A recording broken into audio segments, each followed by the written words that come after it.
cabuda ou batizado não vais sem ser convidado. Eu fui convidado para estar aqui, agradeço muito por vir a esta festa dos 10 anos do RECAP.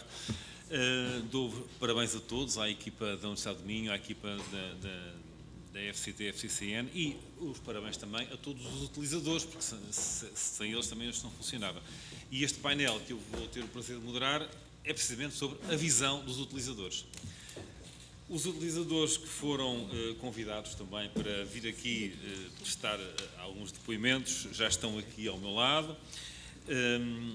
Sabem quem são, portanto, o professor Carlos Filhais, da Universidade de Coimbra, que está ali, a professora Isabel Ferreira, de Bragança, o professor Pedro Morgado, da Universidade do Minho, e a professora Fernanda Olival, que vem de Évora, e o engenheiro João Ferreira, também, da FCT, FCCN. Nós não vou perder mais tempo aqui com apresentações, porque conhecemos todos e vamos tentar que não resvale mais o tempo que está previsto, até porque depois há uma festa, há um bolo e tal. Bom, mas é importante, de facto, nós sabermos o que é que os utilizadores concretamente acham e as experiências que têm e também o que é que pensam que pode vir a ser o futuro do RECAP. Já que estamos em Coimbra, se calhar eu pedi ao professor Carlos Filhais para começar, professor da Universidade de Coimbra, da área da Física, que já foi diretor da Biblioteca-Geral da Universidade de Coimbra e vai-nos falar, então, das suas experiências. Obrigado. É um gosto estar aqui convosco, recordar o tempo há 10 anos, quando este repositório surgiu. Eu estava lá e lembro-me. Foi na mesma altura em que surgiu, mais ou menos na mesma altura em que surgiu, terá sido um pouco antes, o repositório da Universidade de Coimbra, chamado Estudo Geral, para o qual, enfim, eu contribuí, na altura como diretor da Biblioteca-Geral da Universidade de Coimbra. Portanto, sou utilizador, sim, desde o início, devia ter, assim, direitos especiais, como, por exemplo, ser convidado hoje, e sou utilizador, mas sou também contribuidor. Eu hoje fui ver se a coisa funcionava, porque há coisas que existem e não funcionam, então a gente sabe isso. E assim, numa atitude muito egocêntrica, pus o meu nome, etc. E deu-me mais do que eu julgava que tinha. Fiquei todo contente. Significa que está a funcionar melhor do que eu julgava. Deu-me, se não me engano, ao número 456 itens, e tanta coisa. Fiquei a pensar, será tudo meu? Não fui ver. Espero que o software esteja certo. E estou muito satisfeito de termos chegado até aqui e celebrarmos os 10 anos juntos. Significa também que preparamos os próximos 10. Com certeza podemos fazer mais, podemos fazer melhor. Eu não vou repetir coisas que se calhar já foram ditas aqui hoje sobre a necessidade do acesso aberto, as várias formas que nós temos de estimular o acesso aberto, e há formas imaginativas para isso. Eu, na altura, quando comecei o estudo geral, eu sugeri que se fizessem uns rankings e umas listas, etc. E é engraçado, quando as pessoas viam um ranking e não estava no ranking, também queriam e passaram a pôr. Eu próprio pus porque não estava no ranking. Espera aí, vamos. E, portanto, há formas imaginativas. As instituições, embora algumas mais lentamente do que outras, estimularam os docentes, investigadores, a colocarem, e hoje acho que podemos dizer que, enfim, com algumas lacunas conhecidas, mas cobrimos, o RECAP cobre bastante bem a produção científica nacional recente, quer dizer, é um sítio onde podemos encontrar com muita facilidade e tem um bom pesquisador a produção científica corrente. De modo que o que é que eu posso dizer sobre o modo de, enfim, fazer mais e melhor, que não seja este que vocês conhecem, de, enfim, multiplicar os estímulos, aperfeiçoar a técnica, etc. Bem, vou talvez dar algumas ideias fora da caixa. Deixem-me cá. Eu estive aqui a ver a apresentação do Finisterra, que é uma revista científica, enfim, de referência nacional, e eu pergunto-me, essa começou em 1966, mas há muitas outras revistas nacionais, algumas até, enfim, já terminaram por várias razões, a certa altura a competição internacional, que têm, enfim, muitos artigos, digamos, começando do século XIX, às vezes a meio do século XX, etc. E eu pergunto-me até que ponto não pode ser feito um esforço nacional de pôr toda a produção científica online, incluindo naturalmente a parte histórica, porque a parte contemporânea está mais ou menos assegurada. Eu penso que o esforço pode ser quantificado, mas receio que não seja tão grande como isso, porque, quando digo receio, porquê? Porque a ciência em Portugal, apesar de se espalhar em várias disciplinas e ter alguma história, também não é assim uma coisa tão extraordinária que não possa, enfim, de um modo sistemático, trabalhando em paralelo, não possa ser tudo colocado online. Portanto, a minha pergunta é, porquê é que não se coloca como objetivo ligado ao RECAP, de alguma maneira? Já agora, vão-me permitir um parênteses, RECAP, eu não gosto muito do nome. Não penso que o nome seja a coisa mais feliz da coisa, porque às vezes até eu troco as letras a lembrar-me do nome. Eu acho que um nome que fizesse mais sentido ao cérebro, um nome, digamos assim, com umas letras que agrupadas fossem uma palavra, seria mais fácil, porque eu vejo-me a mim próprio pensar, tu como é que se chama a coisa? RPAC? RPRAC? E fico às vezes, enfim, com os meus neurónios trocados a lembrar-me do nome. E, portanto, umas sílabas assim mais sonoras seria mais coisa. Enfim, não estou a dizer que se muda o nome, mas enfim,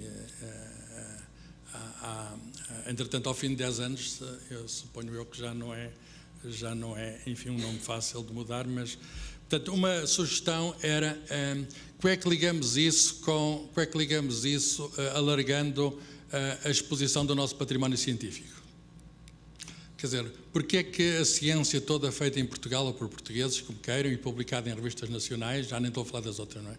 Porque os outros têm, como sabem, grandes esforços de digitalização e mais tarde ou mais cedo, enfim, das revistas de referências, se não está tudo, para lá tudo caminha. Mas das revistas portuguesas e as revistas históricas não estão. E a pergunta é, porque é que não fazemos um esforço nacional nesse sentido? A segunda questão é esta. E aproveito de estar aqui o Vasco Trigo, que é uma pessoa muito sensível ao assunto, ele trabalha desde há muitos anos, digamos, um dos nomes de referência da comunicação de ciência. Falamos todos de ciência aberta, mas este repositório, de algum modo, pela sua própria natureza, privilegia a produção científica. Ora, há muita coisa de comunicação de ciência, divulgação de ciência, que não sendo produção científica, eu sei que está no repositório.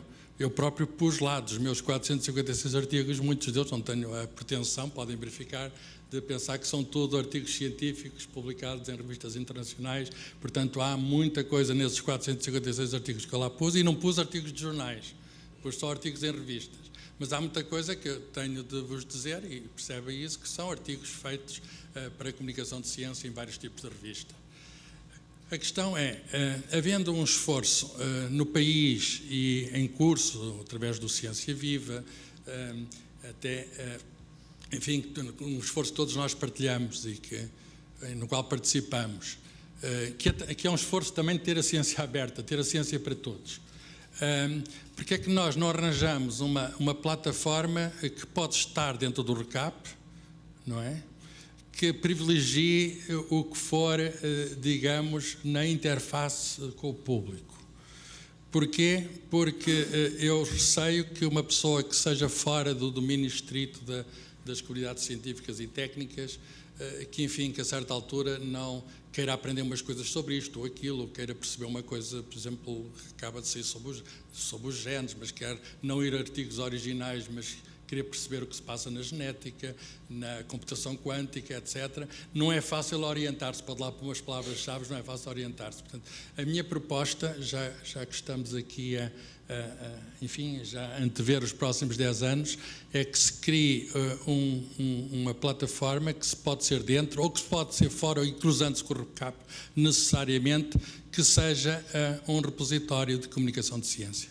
E, portanto, com estas duas propostas, eu calmo, porque, enfim, gostaria de ouvir, digamos, os meus colegas e, acima de tudo, quero-vos dizer que ao fazer propostas eu quero dizer que me ofereço para ajudar nesse trabalho, como é evidente.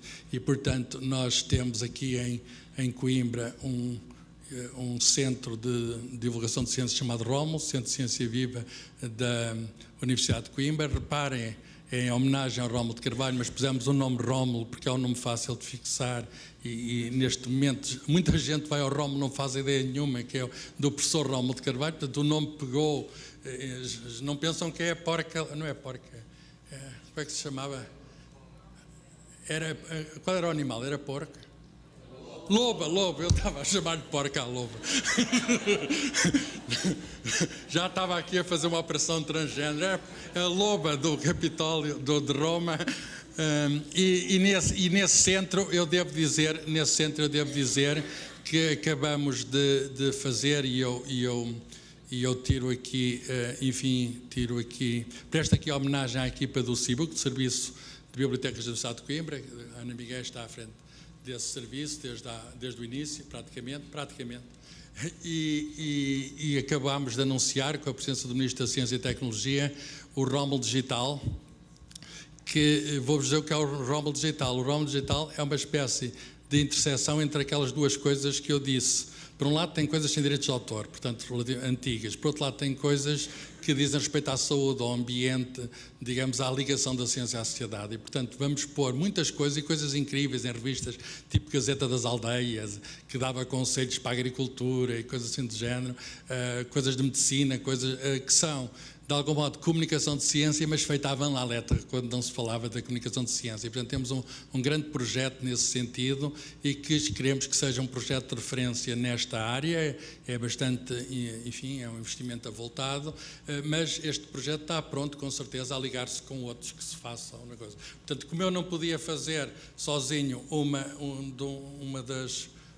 a sugestão que eu fiz, a primeira nem a segunda, eu fiz um mix das duas e já podem começar a ver, se forem e procurem Rómulo Digital, vai crescer dia a dia, mas já tem, e começamos com uma obra do próprio Rómulo de Carvalho, mas está a crescer e vão ter coisas engraçadíssimas, porque de uma forma ou de outra sempre existiu ciência em Portugal. O que estava é um bocadinho abafada, felizmente que hoje está aberta. Muito obrigado. Muito obrigado. Antes de mais, quero realmente dar os parabéns a todos os intervenientes desta rede, da RCAP, e dar os parabéns por todo o trabalho magnífico que fazem. Eu sou uma utilizadora, como diz aqui o nome desta mesa. Eu achava que tinha 100% de toda a minha publicação científica no RCAP, mas fiquei a saber agora pela Clarice que é só 99%, não sei onde é que se... ok. Exato, vou falar sobre essa questão realmente, porque perguntava-me de onde é que vinha este 1%, mas tem uma lógica e que é uma das ameaças que eu gostava de falar mais adiante. Realmente, para mim, a ciência aberta teve, e toda esta modalidade associada e dinamizada pelo RCAP, teve um impacto muito grande, porque permitiu realmente disseminar muito toda a minha obra científica, disponibilizando todos os resultados livremente, não só para a academia, mas também para a sociedade em geral, e há muitos outros utilizadores que recorrem aos repositórios de informação científica para monitorizar e para vigiar, nomeadamente, processos tecnológicos e que depois entram em contacto comigo na sequência dessas leituras. É absolutamente essencial e é uma ferramenta essencial para que os trabalhos possam ser lidos, porque não há nada mais triste para quem escreve um artigo é que esse artigo não seja lido e, portanto, é um reconhecimento muito grande quando eles são lidos e quando são referenciados, sobretudo pelos pares, mas não só, portanto, pela sociedade em geral, como eu disse, e poderem esses documentos tornarem-se referências globais, que foi o que aconteceu um pouco comigo. Esse reconhecimento mundial também acredito que está muito associado à disponibilização da informação em acesso aberto e que teve realmente um impacto muito grande no número de citações, até porque, como já foi falado aqui, para além das publicações em língua inglesa, há um volume grande de informação que é publicado em língua portuguesa e que serve até de uma porta inicial para um número maior de leitores que depois recorrem às fontes originais e à produção em língua inglesa. Por isso, os repositórios são efetivamente essenciais. A sua dinamização passou muito por políticas mandatórias nas instituições, como foi o caso do Instituto Politécnico de Bragança, e, portanto, houve realmente uma política mandatória relativamente à deposição da produtividade científica nos repositórios, mas só tem verdadeiro interesse quando há um desvio daquilo que é uma política mandatória e fazer algo por obrigação, até reconhecer efetivamente as vantagens deste sistema. E, portanto, eu desde cedo que acreditei neste sistema e, portanto, utilizo muito, independentemente de haver uma ordem de serviço nesse sentido ou de estarmos mais próximos de um processo de avaliação. Porque é que eu acredito? Ele tem várias vantagens, toda a gente já sabe, eu escolhi aqui as 10 razões porque é que é tão importante este modelo. Primeiro, porque realmente democratiza a ciência e permite a partilha do conhecimento por todos de igual forma, portanto, pela comunidade científica, pela sociedade em geral, pelas empresas. Depois, aumenta realmente o reconhecimento e o impacto social e económico da ciência que todos produzimos. A sociedade confia muito nos cientistas, portanto, ainda é uma classe em que as pessoas acreditam e acreditam naquilo que nós dizemos, e por isso também é uma obrigação nossa, um dever partilhar esses resultados que vamos obtendo e abrir o processo científico na sua globalidade, reforçar o conceito de responsabilidade social científica e também descansar-nos quanto aos aspectos relacionados com o financiamento público e, portanto, tornar a nossa consciência mais tranquila quando gastamos tanto dinheiro público a fazer a nossa investigação, mas não só, também fundos privados, e por isso é um dever absolutamente essencial partilhá-lo com a sociedade. Depois gera várias oportunidades para a inovação relacionada com produtos, processos, serviços que vão valorizando a propriedade intelectual que nós partilhamos nestas redes, e oferece também o brainstorming científico, porque sem dúvida que mais informação desencadeia mais oportunidades. Aumenta a eficiência da investigação, isto é muito importante, porque evita a replicação de estudos, pelo menos deveria replicar, e desperdício de recursos, sejam eles materiais ou humanos, e permite divulgar e disseminar de igual forma resultados negativos e resultados positivos, que é um aspecto muito importante e que hoje em dia se torna muito difícil de divulgar os resultados negativos nas maiores revistas científicas e, portanto, há muita informação que se perde e muitos estudos que se replicam desnecessariamente. E relativamente aos resultados positivos, permite que a investigação comece em pontos mais avançados, portanto, perante a informação que já existe e que contribui efetivamente para o avanço do estado da arte e que tenha uma natureza mais disruptiva. Por isso, quanto mais informação acessível estiver, mais podemos partir destes estádios nos nossos trabalhos de investigação.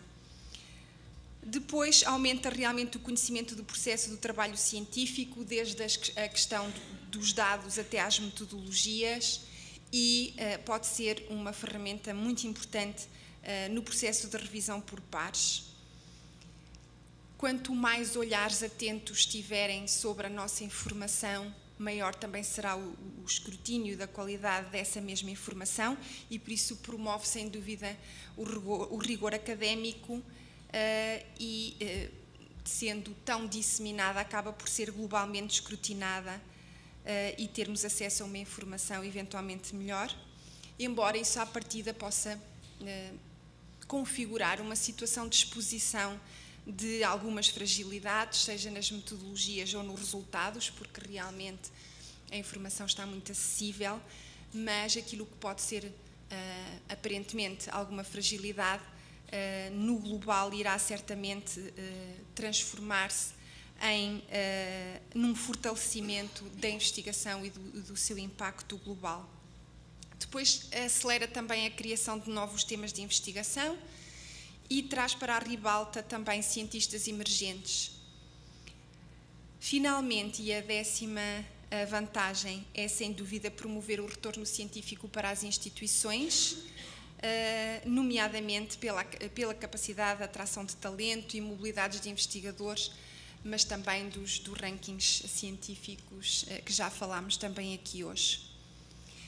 Queria falar também de algumas ameaças que são importantes estarmos atentos, relacionados com esta temática, e que também aqui estas ameaças podem tornar-se oportunidades para a filosofia associada ao acesso aberto, nomeadamente a questão da recuperação dos direitos de propriedade intelectual, que são atualmente controlados pelas editoras. Depois, a questão da revisão pelos pares, que está cada vez mais difícil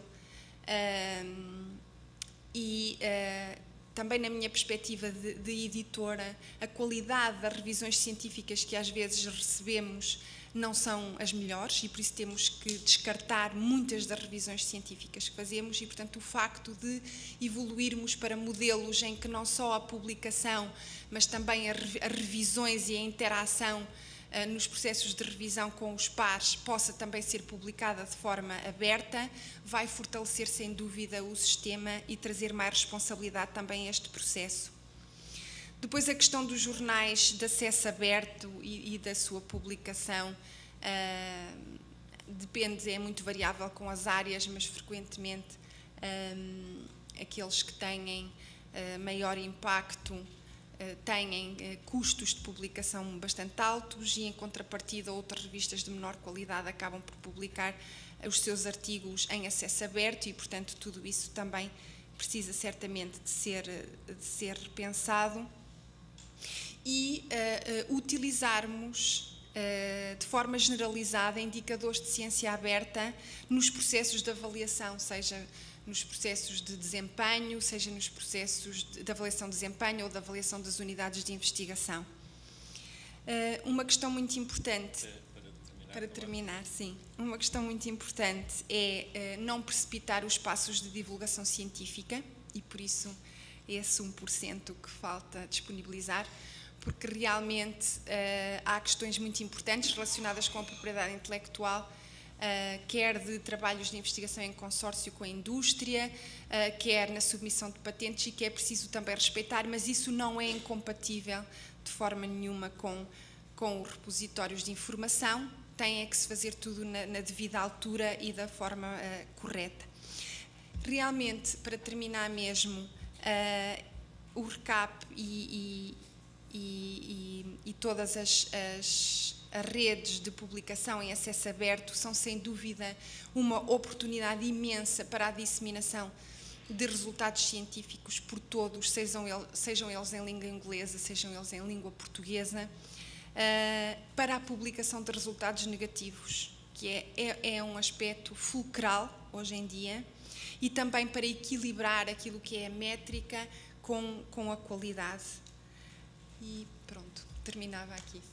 Ora, boa tarde a todos e eu gostava de dar os parabéns ao RCAP, agradecer o convite para estar aqui hoje e dizer que, para mim, que não tenho nada a ver com isto, por isso não é um autoelogio, é sempre bom perceber que a Universidade do Minho, e aqui pela mão do Dr. Eloy, é central neste processo nacional da ciência aberta e é por isso, se calhar não vale a pena, falo sem apresentação, e é por isso um motivo de orgulho redobrado também estar aqui nesta mesa e queria deixar aqui esta nota de elogio e de referência ao Dr. Eloy.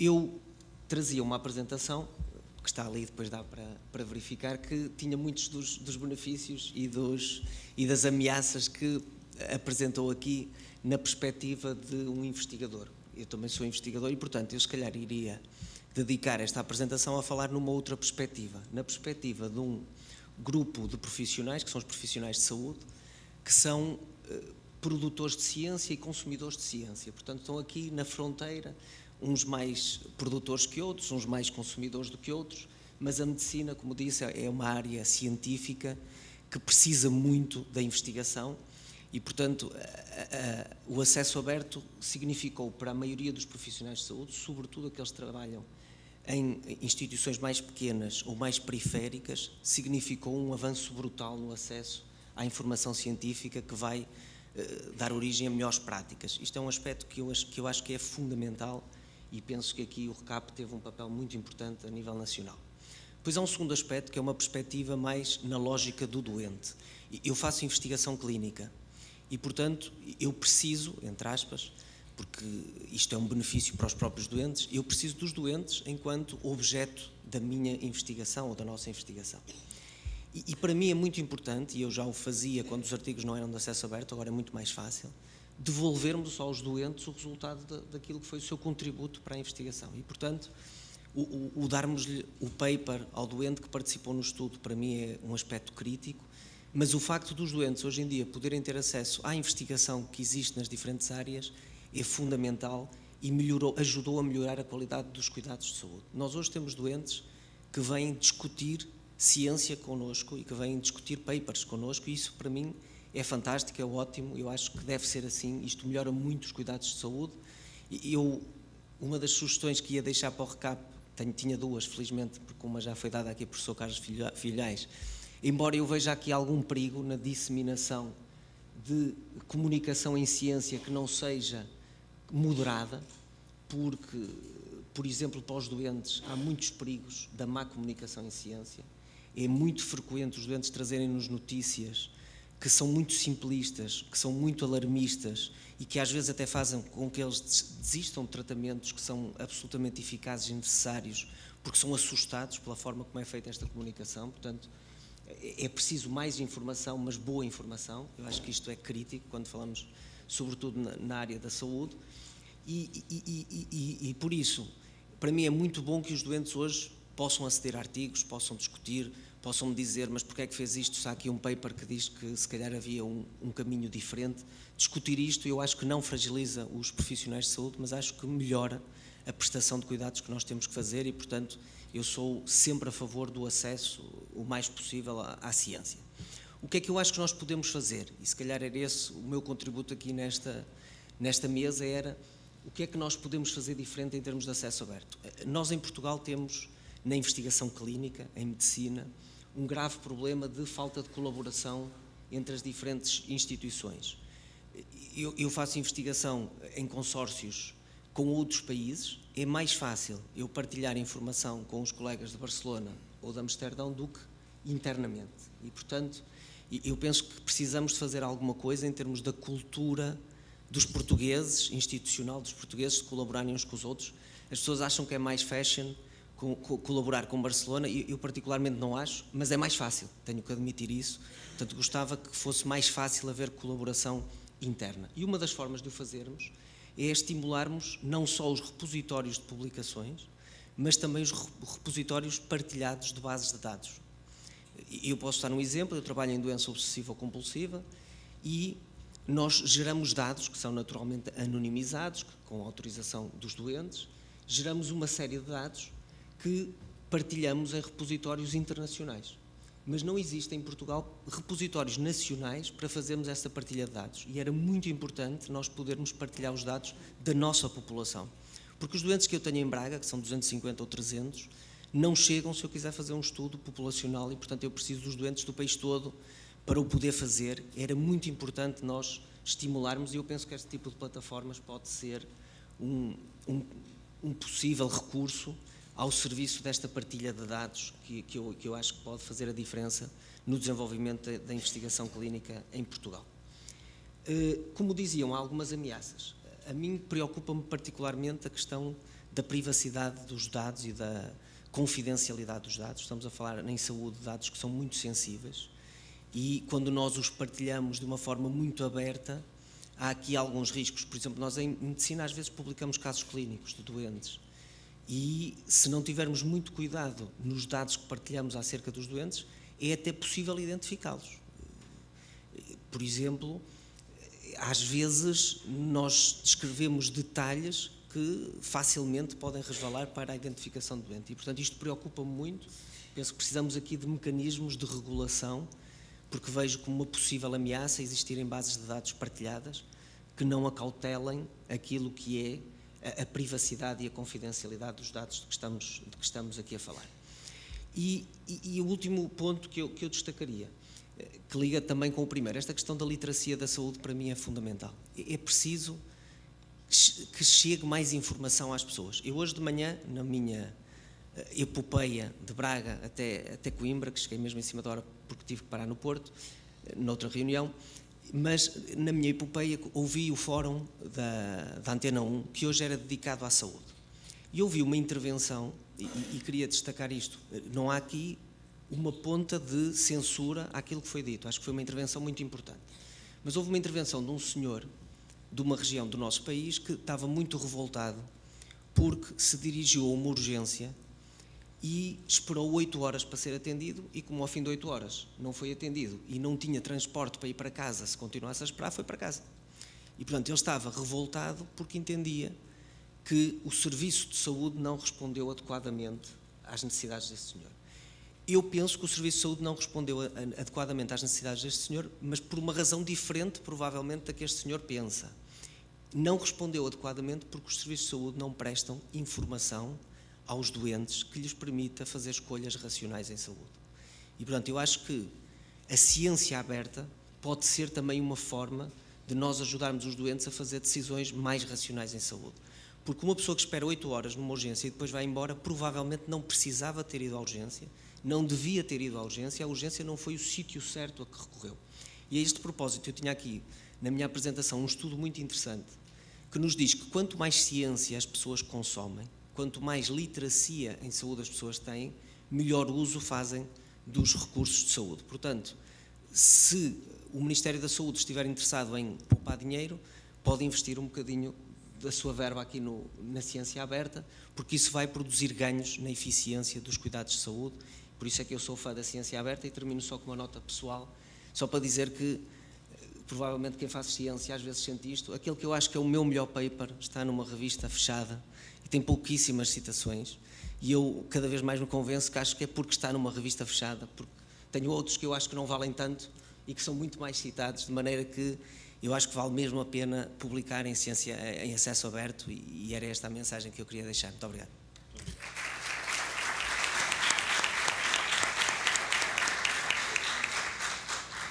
Eu, ao ouvir as suas palavras, lembrei-me de um episódio que o professor João Lobantu nos contava de um doente que chega ao consultório e começa a expor as suas queixas e o professor ia respondendo, isso deve ser talvez, não sei o que é isso. No fim da consulta, o doente disse, o professor acertou em todas, que eu já vi na internet. Sobre a divulgação, o retorno dos resultados da investigação feita com os doentes aos próprios doentes. Vocês me lembraram uma outra situação que me contaram outro dia, de uma instituição onde um doente foi lá e disse, olha, vim cá buscar o meu tumor. E a pessoa que estava na recepção, só um bocadinho, ligou lá, o senhor veio buscar o tumor. Buscar o tumor, mas o que é isto?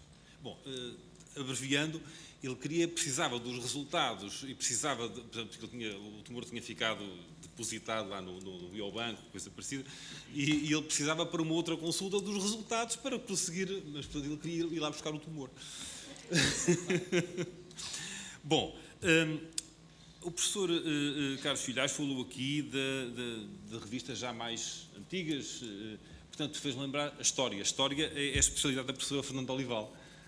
Boa tarde a todos, parabéns ao RCAP. Devo dizer que sou uma entusiasta desde a primeira hora e o meu ponto de vista vai ser, sobretudo, a minha experiência não só como investigadora, mas como coordenadora de uma unidade de investigação, que é o CIDEUS.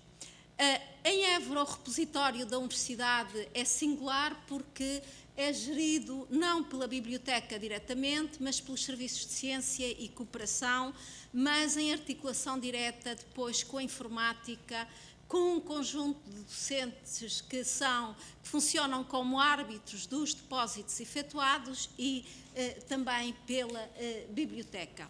Devo dizer que o repositório da UE deu um salto brutal quando se tornou compatível com o sistema de avaliação docente, em 2012, e isso é aqui notório. E hoje em dia tem uma média de 2,8 depósitos per capita ano, o que é relativamente bom.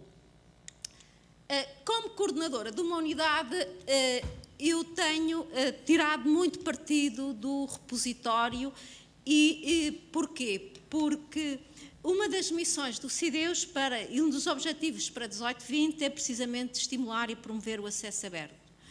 E o acesso aberto e o repositório é fundamental pela difusão e possibilidades de reprodução da ciência que possibilita, pela internacionalização, pelo potenciar das citações, pela interoperabilidade com outras plataformas, enfim, por todo um conjunto de razões que já aqui foram expostas, e saliento o dever ético de quem faz ciência contribui com retornos para a sociedade, na medida em que essa ciência, em boa parte, é financiada por fundos públicos e fundos privados. A questão põe-se mais como estimular internamente os depósitos, até porque as unidades de investigação não têm só docentes que estão sujeitos a um processo de avaliação anual. Têm muitos doutorandos, alguns dos quais estão, por vezes, boa parte do ano, no interior de Angola ou noutros pontos do globo, onde a internet não é tão banal como na sociedade em que vivemos. E, por outro lado, há sempre quem resiste, há sempre as gerontocracias que nem sempre partilham boas práticas em matéria de ciência aberta. No nosso caso, nós temos feito campanhas de estímulo, muitas vezes, por exemplo, no início, atingir os 500 registros foi, por exemplo, uma das metas. Depois temos vindo a estabelecer metas sucessivas nos depósitos e temos feito um esforço de acompanhamento e que muitas vezes não é indiferente aos processos de avaliação, o caso 2007 de candidatura, e queremos que 2018 também ainda irá subir muito.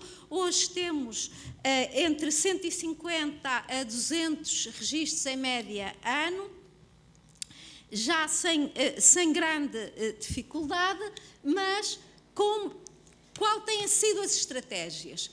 Por um lado, articular o repositório com toda uma política de acesso aberto, ou seja, a aposta no e-book em detrimento do papel, no nosso caso através da Open Edition. Depois, na promoção também de um portal agregador de dados, preparando as pessoas para a disponibilização de dados no futuro, coisa que não é fácil. E, por outro lado, tentando promover também no mesmo conjunto esclarecimento sobre questões como direito de autor, proteção de dados, esse tipo de questões. E também com interesse imediato, porque os currícula da unidade no site só é possível indicar os textos que estejam no próprio repositório, porque há um sistema em que o próprio investigador pode selecionar de todos os seus depósitos quais deles quer tornar visíveis através do currículo institucional. E isto tem passado por não deixar passar qualquer oportunidade em matéria de acesso aberto. Por exemplo, a semana do acesso aberto foi um bom motivo para, na nossa newsletter, convidar as pessoas a fazer depósitos. Era uma maneira de participar, e partilhar tem sido a palavra forte. E aproveitando essa ocasião, também abrimos as nossas coleções em permanência ao exterior, sempre fazendo aposta na mesma coisa, nas mesmas tónicas. Outra questão tem passado pela formação e por envio de instruções aos investigadores sobre como efetuar como efetuar depósitos. Usando até os recursos apelativos, como aqui neste caso estão bem patentes, e tentando tirar dúvidas, questões como esta: onde é que eu devo apostar? No academia.edu ou no repositório? E como gerir essa lei do menor esforço que o investigador, que tem sempre muito que fazer, apela constantemente. E tem sido sobretudo esta tónica: partilhe, não seja egoísta, a ciência deve ser para todos, internacionalize, isto fazia parte destas instruções, final destas instruções.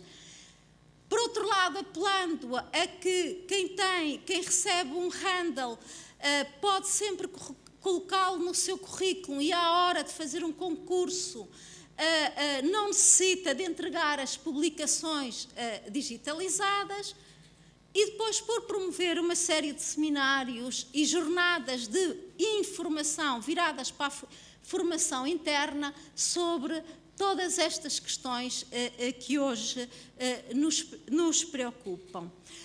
E como agora, por exemplo, esta é a campanha que vamos ter esta semana no nosso postal de Natal. Em vez daquelas frases que já não é preciso ler, optamos por uma que apela à partilha do conhecimento. Ou seja, tem sido a nossa estratégia, usar a ideia de partilhar para, assim, melhor integrar o repositório e aquilo que ele nos oferece. No meu entender, o que é que me preocupa no repositório, como entusiasta e como pessoa que eu quero ver sempre melhor, porque como investigadora que fiz mestrado no final dos anos 80 e doutoramento nos anos 90, lembro-me bem do tempo em que era fundamental ir, nem que fosse a Madrid, se não mesmo a Paris ou a Londres, para fotocopiar toda a bibliografia que era indispensável e que as bibliotecas portuguesas não nos ofereciam com facilidade. Não quero dizer que hoje o ofereçam, mas melhoramos muito com o repositório, sem dúvida nenhuma, e perceber que a informação nem sempre é assim, é fundamental para valorizarmos o repositório. O que é que me preocupa? Preocupam-me os erros acumulados na descrição dos dados, porque a literacia de informação não é grande em todos os setores dos académicos, nomeadamente analíticos de monografias. Vejo isso no repositório de Évora com muitos erros e vejo-nos de outras instituições. E hoje, com a facilidade dos gestores automáticos de bibliografia, esses erros vão se reproduzir se nada fizermos. Nós temos feito sempre campanhas de correção, sempre que detectamos esses erros, porque consideramos que isso é uma aposta fundamental.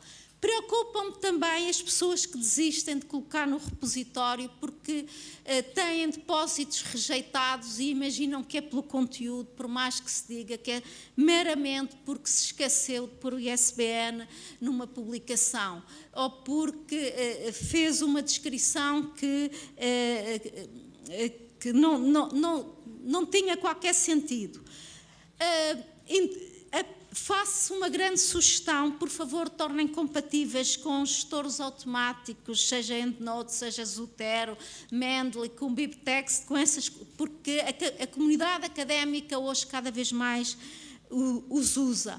E também seria interessante poder haver uma forma de partilha entre universidades e entre instituições de depósitos feitos numa dada instituição. Mas sem dúvida que muito foi feito nestes 10 anos e é fundamental reconhecer o trabalho de interoperabilidade que foi feito e agora com o Ciência Vitae vai ser fundamental para ganhar adeptos para o repositório. E interoperabilidade e internacionalização, a meu ver, são dois ganhos fundamentais para convencer cada vez mais investigadores a depositarem e a contribuírem para a comunidade mundial com o conhecimento que se faz aqui, porque hoje as coordenadas geográficas pouco contam na ciência que se produz. Muito obrigada.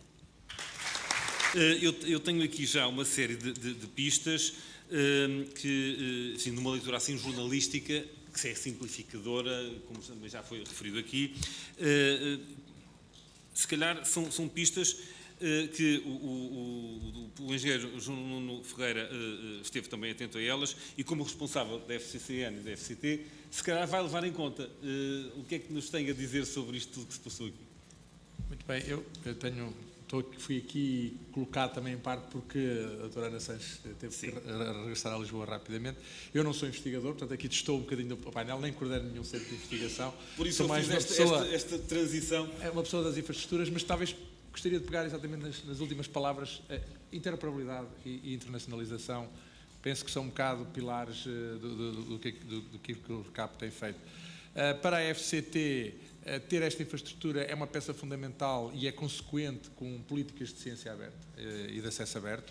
De outra forma, seria difícil, ou seja, poderíamos ter um conjunto de papéis escritos, se não tivéssemos o RCAP, não passariam disso, e assim acho que temos números, temos um resultado palpável, e eu já mostrei a minha incredulidade várias vezes falando com a equipa do RCAP, quando me mostram as estatísticas dos milhões de downloads que são feitos através do RCAP, chegando a ultrapassar a Beyond. Mas como é que é possível? Mas já vimos aqui várias apresentações hoje de instituições a dizer que têm centenas de milhares de downloads, portanto, e nesse aspecto é extremamente interessante e também extremamente gratificante. Portanto, o RCAP, no fundo, vemos isto como uma peça que ajuda a gerir digamos, o output final de todo o processo de ciência. Curiosamente, nós já temos trabalhado com alguns, por exemplo, com alguns POs sobre documentação não científica e ela ainda está num estado de, por exemplo, os programas operacionais, tudo o que é relatórios feitos, aparentemente não há nenhum local onde eles são guardados. Portanto, cada beneficiário está obrigado pela legislação atual a deixar tudo acessível e supostamente deixará acessível aonde? Mas é em 500 mil sítios diferentes, não indexáveis, não interoperáveis e, portanto, embora se eu tiver o link certo consiga buscar o documento, nunca vou conseguir dizer o link certo se não conhecer a pessoa e se ela não me disser onde é que está o relatório. Aí estamos a falar para a documentação não científica.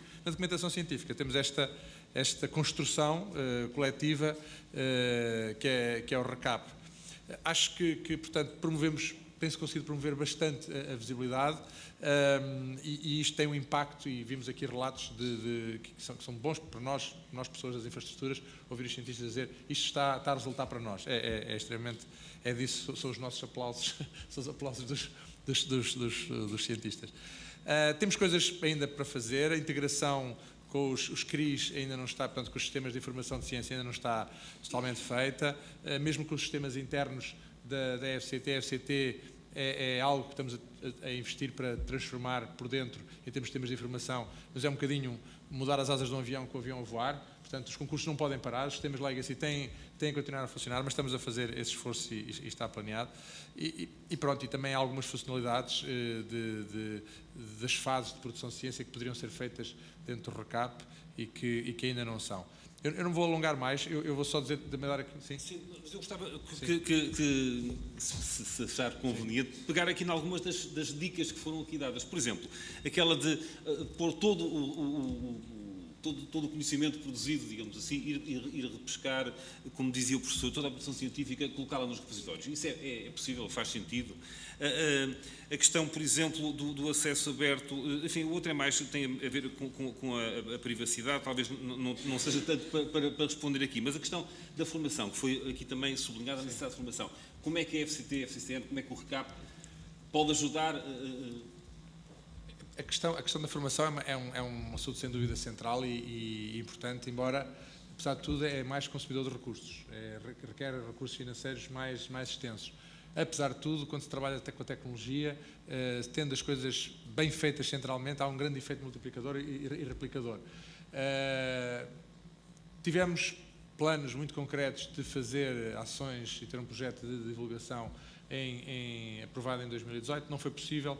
Provavelmente vamos continuar o esforço de obter financiamento para 2019 num projeto de formar os formadores, não só em termos de acesso aberto, mas mesmo em termos de ciência aberta. Mas é uma ação muito também local. Sim, É mais eficaz do que ser a FCC a fazer, não é? Não, tem que ser, não, isto seria feito em articulação com próprias entidades. É algo que vamos continuar a perseguir. Nós podemos conjugar aqui mecanismos diversos. Nós também temos um projeto que é o NOW, que é um projeto para MOOCs, portanto para cursos online para grandes audiências. Isso é um fator, mas não chega. Acho que, sobretudo, na vertente de formar os formadores, digamos, é também fundamental. Portanto, é um processo de transformação grande. Eu até diria que, no caso do acesso aberto, até já uma parte do caminho está feita, porque estão estes 10 anos já feitos. Estamos a falar agora dos dados de investigação, aí o trabalho está a começar. Mas também, portanto, formação, sem dúvida. Como é um processo de transformação de práticas, a formação é fundamental. E uma palavra final, digamos assim, deste painel, o que é que quer deixar? É sim, o que eu poderia deixar é que vejo que temos uma rede que compara muito bem no contexto europeu com outros países, uma rede consolidada, que está bem articulada com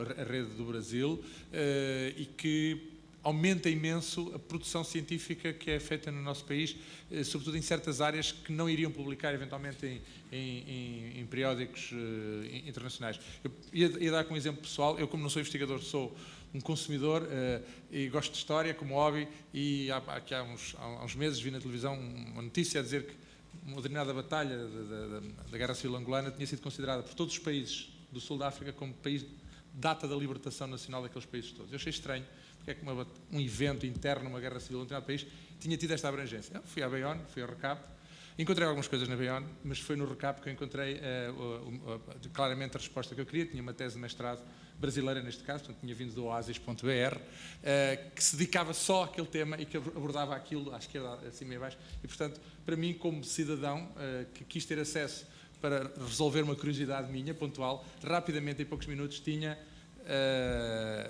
um texto completo que depois pude analisar e perceber porquê. Porque é que, na verdade, aquela data era importante, não só no contexto de um país, mas no contexto de toda uma região.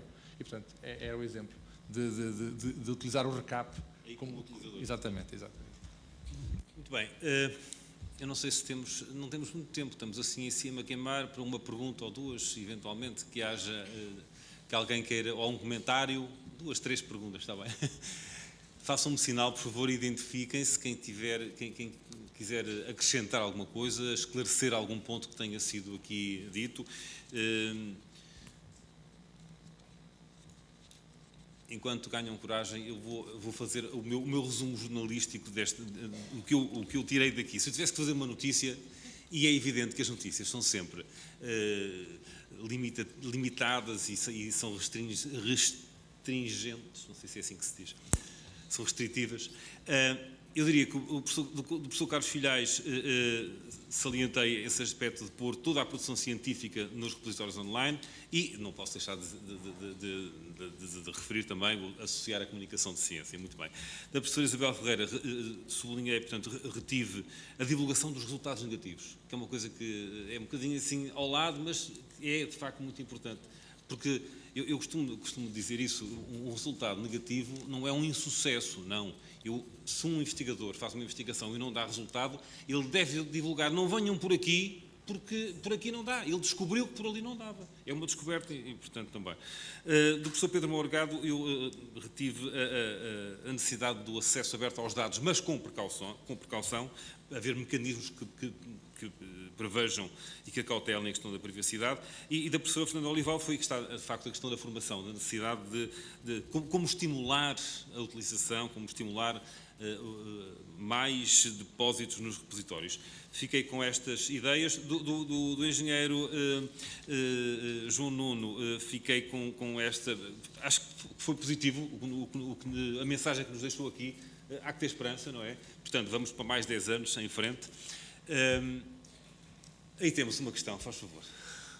Consegui aguentar até alguém que querer fazer uma questão. Bom, boa tarde a todos. Carlos Lopes, ISPE, Instituto Universitário. Bom, eu não vou fazer, é só um comentário. Eu queria em primeiro lugar, dar os parabéns a uma super equipa, que é a equipa do RECAP, que tem feito um trabalho de excelência. E desejar muitos mais anos. Mas antes de eu queria, o meu comentário tem a ver com duas vertentes. A primeira é assinalar que o RECAP veio trazer uma questão, como eu digo aos meus alunos, o RECAP veio trazer uma importância de dar crédito ou de valorizar a ciência em português. E isso é um aspecto extremamente importante de os jovens investigadores e os jovens estudantes poderem encontrar no RECAP esse mesmo desidrato, ou seja, a importância da ciência em português, e nós sabemos que existe boa ciência em português. E daí que o RECAP vai trazer essa grande visibilidade da ciência em português, feita por portugueses. É óbvio que encontramos os papers escritos em inglês, mas a questão de percebermos que é um ponto de valorização da língua portuguesa é, desde já, um sucesso do tamanho, um sucesso a registar. A segunda questão tem a ver com algumas questões que foram faladas, e eu estou-me a recordar que é uma área que é a área que eu trabalho nos últimos anos, que é a área da literacia em informação e a literacia da informação e a literacia em saúde, e foi com algum prazer que eu vi quando falou na questão da literacia em saúde.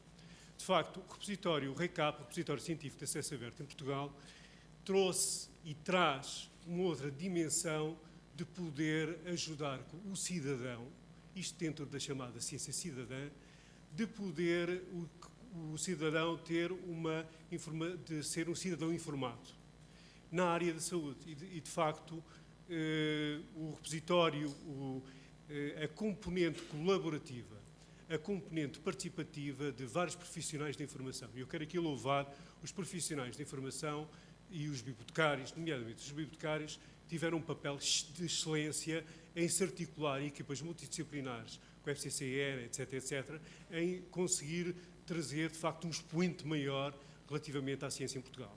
E pronto, estes eram os dois comentários de agradecimento. Eu penso que a ideia do professor Carlos Filhais é uma ideia interessante. Esta questão de nós temos um património a nível de revistas científicas, algumas já não existem, muito bom, e de facto podia-se dar aqui uma maior visibilidade, ou seja, podiam-se criar aqui meios para dar visibilidade a toda uma componente que marcou a ciência, a história da ciência em Portugal. E, dito isto, não quero tirar mais tempo, quero só aqui dar um grande elogio a uma pessoa que eu tenho uma grande estima, que é o meu colega Eloy Rodrigues, porque ele tem sido um evangelizador e ajudou-nos a todos a acreditar. E esta questão motivacional é extremamente importante. Daí que um agradecimento ao RECAP, muitos parabéns e um abraço, um forte abraço ao Eloy Rodrigues. Obrigado.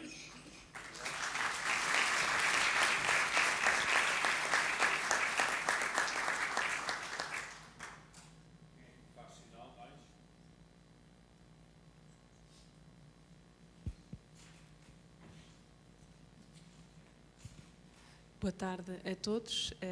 Teresa Cardoso, da Universidade Aberta. Queria dar os parabéns, naturalmente, à Dream Team, como foi aqui referido, do RECAP, também a todos os intervenientes e ao moderador desta mesa. Eu poderia, enquanto utilizadora, somos chamados, não é, a refletir e, no fundo, a partilhar a nossa experiência pessoal. Eu não terminei o meu doutoramento há tanto tempo como a professora e colega Fernanda, mas deparei-me também com um desafio na era antes RECAP. E, portanto, considero que hoje em dia, apesar de ter havido um grande trabalho e já uma grande sinergia entre o Serviço de Biblioteca da Universidade de Aveiro, onde eu fiz o meu doutoramento, com os restantes serviços de documentação de todas as instituições de ensino superior em Portugal, teria sido bastante vantajoso ter tido acesso a toda a literatura cinzenta que, na era pré-RCAP, ficava mesmo na sombra das estantes, sem os holofotes que hoje, no fundo, o RCAP permite colocar. Além disso, aquela sugestão do professor Carlos Friolhais, lembrando-me do arquivo.pt, que a FCCN e a FCT também disponibilizam, será interessante, de facto, e há projetos europeus que já estão a implementar essa solução, precisamente porque há o aspecto que foi muito bem referido durante os trabalhos deste dia, de não só a disseminação, mas também a preservação. E, portanto, será, no fundo, também a possibilidade de nós colocarmos os holofotes na nossa memória, no nosso fazer ciência e que também, de certa forma, ditam a nossa identidade atual enquanto cidadãos e enquanto cientistas, investigadores e docentes. Mais uma vez, os meus parabéns sinceros a todos e agradecer porque, de facto, não só os investigadores, como os utilizadores em geral, os nossos estudantes, mas a população, tem hoje, de facto, vias de acesso ao conhecimento que há 20 anos atrás, por exemplo, nós não consideraríamos ser possíveis. Obrigada.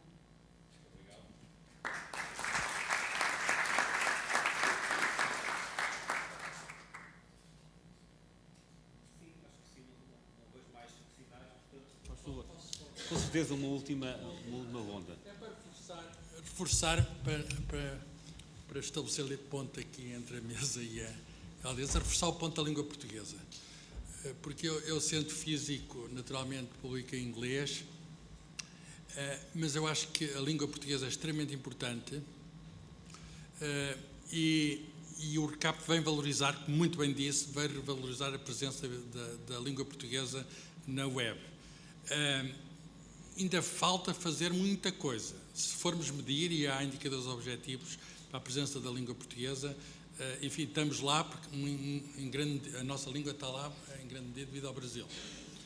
E, portanto, a questão é, nós temos uma cultura histórica, temos uma cultura que é funda no tempo, é histórica, e temos documentos que enfim, cobrem esses séculos todos.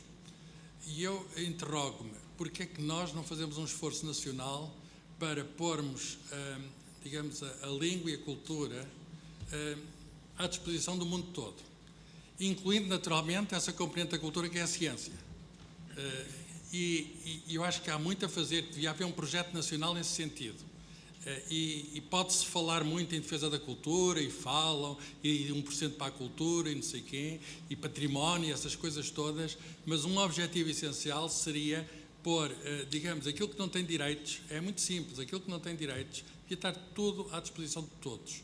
E isso é um objetivo que, se for, digamos, tomado como coletivo, se nós, enfim, decidirmos que é um caminho, com certeza que o Governo terá, os governos, eu vou falar isto no plural, terão de tomar isso, digamos, como um sentir, digamos, português.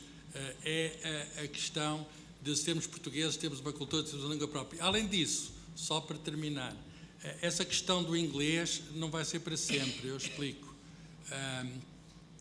Com os progressos da inteligência artificial na tradução automática, qualquer dia, não interessa em que língua está.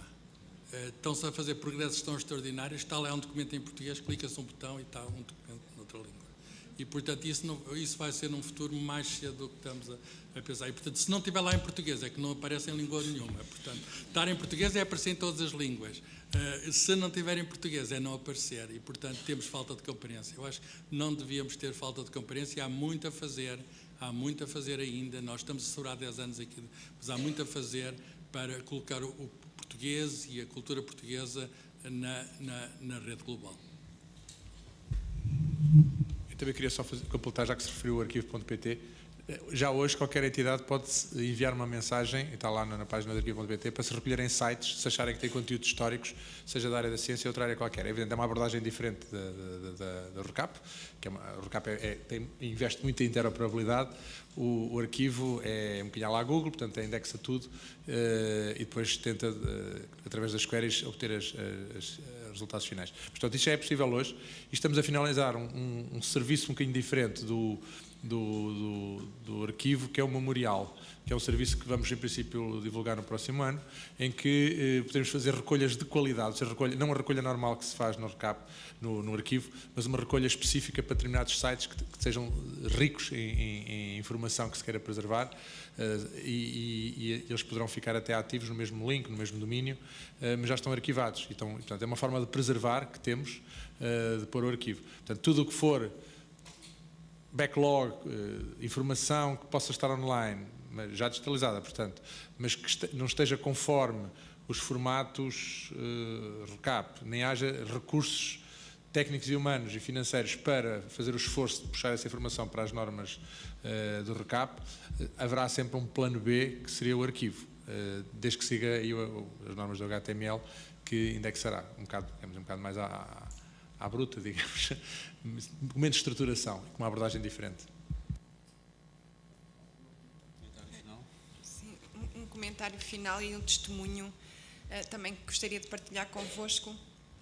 Há vários fatores que se conjugam para sermos considerados highly cited, e eu nesse conjunto de fatores incluo sem dúvida o facto de eu ter a minha obra científica toda em acesso aberto.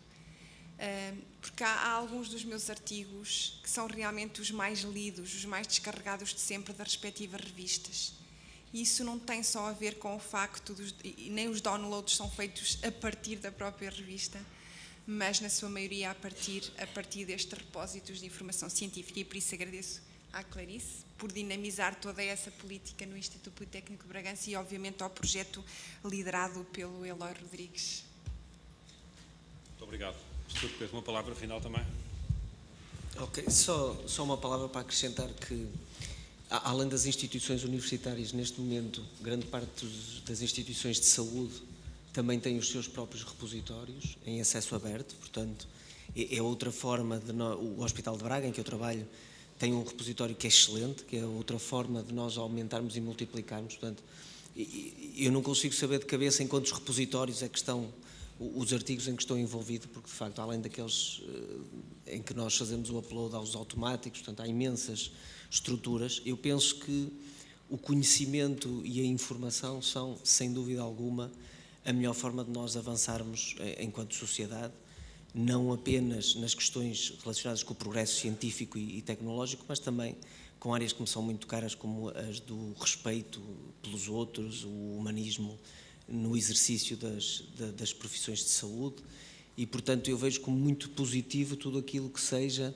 aumentar a cultura, aumentar a divulgação de informação, e acho que este projeto deve ser acarinhado por todos, deve continuar por mais anos, deve desenvolver-se com algumas das pistas que nós aqui demos e que seguramente já teriam passado pela cabeça das pessoas que estão à volta deste projeto, porque eu acredito mesmo que pessoas mais informadas são pessoas melhor preparadas para o futuro. Muito obrigado. Sra. Professora, também uma última palavra. Só salientar que a informação nem sempre foi o acesso à informação nem sempre foi banal, e quem faz investigação há 20, 30 anos dá-se conta do quanto, apesar de tudo, Portugal mudou e mudou para melhor, e em boa parte o repositório deu um contributo importantíssimo para essa mudança. Independentemente da língua em que se publica, pois no repositório pomos tudo, ou em português, inglês, o que for, e acho que estamos a caminhar bem e, sobretudo, tem havido um espírito de diálogo, de abertura, de partilha, que tem sido fundamental em torno deste projeto para o seu êxito, e isso é muito bom. Muito obrigada. Muito obrigado. Professor, Esqueci-me só de dizer uma coisa, porque, desculpem lá, mas eu, como psiquiatra, tenho mesmo de dizer isto. Além de que os repositórios têm outra grande vantagem, que é tudo o que não está no repositório a gente consegue arranjar na mesma, gratuitamente. Simplesmente ficamos com muito sentimento de culpa porque usamos ferramentas que, pronto, não são assim muito apropriadas. E, portanto, os repositórios também são uma boa forma de melhorar a saúde mental das pessoas que precisam fazer investigação, e eu queria deixar esse agradecimento.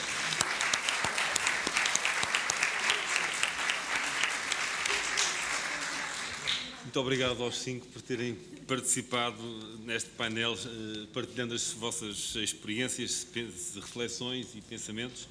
E agora, Tomás.